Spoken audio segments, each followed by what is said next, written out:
What is up, guys? Welcome back to the channel. As always, keeping you updated on all the latest pro wrestling news. And it is that time of the week. We're here for the wrestling games roundup, discussing all the latest and all the bits of updates to keep up with what's going on. We got a lot of AEW to discuss, updates in regards to brand new wrestling games and upcoming DLCs, and we continue the up-to-date coverage with WWE 2K22 and some of you guys' concerns and questions from last week. And just to make this intro a bit longer, cheap plug, if you want more wrestling content, then now is probably the time for you guys to go ahead and subscribe to that second channel. We have a lot of wrestling games content over there that we have been posting over the last month or so, and all of that is going to continue. So again, give it a try and check it out. Starting off with the latest in regards to AEW, we had a brand new AEW 2.0 show episode. This brand new episode was hosted by Kenny Omega and special guest Brandon Cutler, and they went on to share new AEW games development updates, which feature a lot of the behind the scenes. It includes a behind the scene look at the upcoming AEW console game. Unfortunately, we didn't get any brand new footage, and they put a heavy focus on the fact that they are working hard behind the scene to bring us this game as soon as possible. The specific behind the scene footage was showing how the audio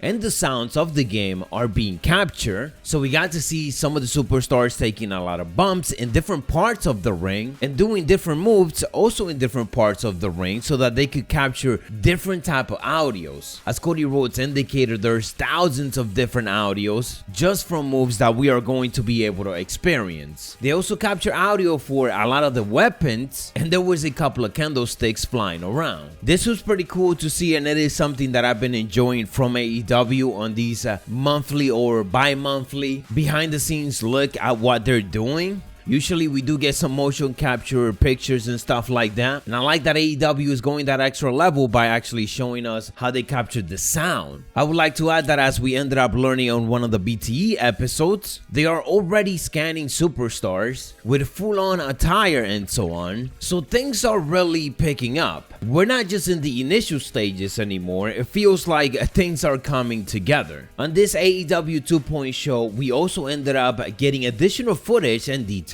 on the AEW Elite GN mobile game. We don't have an official release date of it just yet for that one, but you can get your hands on an AEW game right now because the AEW Double or Nothing Casino game, it's already out, came out on February 26th. Make sure to log in and get those bonuses. I will say this though, it is more of a casino game with the AEW label on it, and here and there you'll see some of the AEW superstars pictures, but at the end of the day, as I said, it is more of just a casino game. Onto some other news. This past Friday we also had the release of Retromania Wrestling. We did a full overview of the game, so if you missed it, make sure to check it out to be up to date and get a feel of it. And even though the game just came out, we already got news in regards to the DLC, as we will be getting Chris Bay from Impact Wrestling alongside James Storm and Mr. Bodyguard himself, Mr. Huge. As we mentioned before, the game is out right now on Steam, and it's set to be coming out for the PlayStation and the Xbox sometime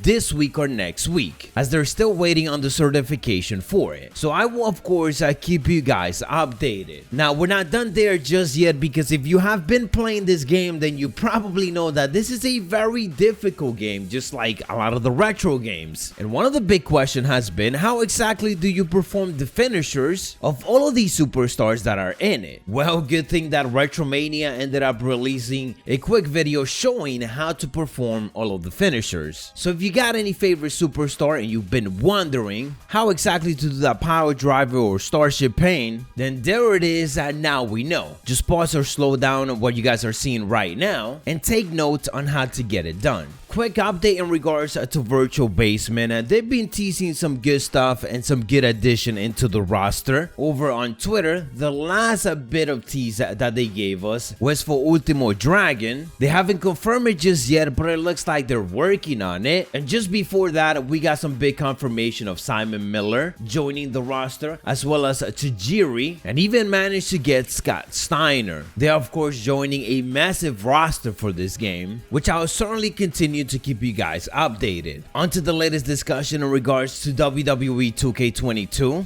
I've been getting a lot of questions and surprisingly a couple of concerns in regards to the roster for WWE 2K22 because it feels like it is about to be so limited, and this is something that we're going to continue to be updating because it feels like every month we're getting somebody leaving the WWE, being released or so on. The latest addition to all of that is of course Big Show, who during the first 2 weeks of the year was contracted with WWE, then all of a sudden it's not, he is officially OLE. With that being said, the Big Show is not only jumping to AEW, but he is also jumping into that AEW game for sure. For those of you guys wondering, it is so early in the year that I'm almost certain that WWE 2K22 roster is not finalized. It's just something that they don't do this early because of releases. All of this means that the Big Show would not be in WWE 2K22, especially after AEW announced that the Big Show will be wrestling on their show. Now the Big Show joins in a massive list of superstars that will be removed from WWE 2K22. We will probably do a full video on that, but I wanted to point that one out since a lot of you guys were asking questions. This is also interesting because we heard the reports of WWE 2K apparently being around the Royal Rumble weekend and scanning superstars. So even if they try to finalize the roster during that time, that means that the Big Show probably wasn't in it because his contract expired with the WWE a couple of weeks before the Royal Rumble itself. For WWE 2K22, we are definitely going to be losing not just current superstars,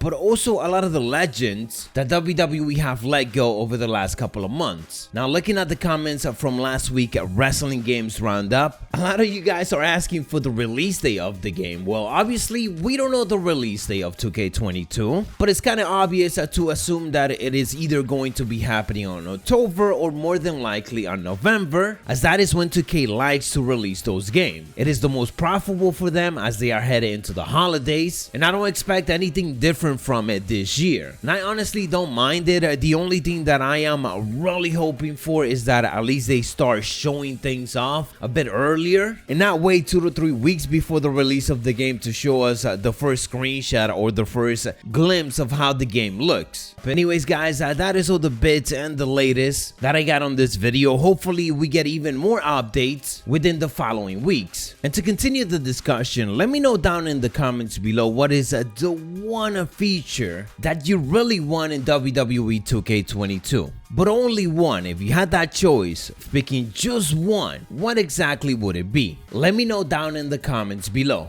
I'll catch you guys on the next one, so keep hitting those elbow drop and stay savage.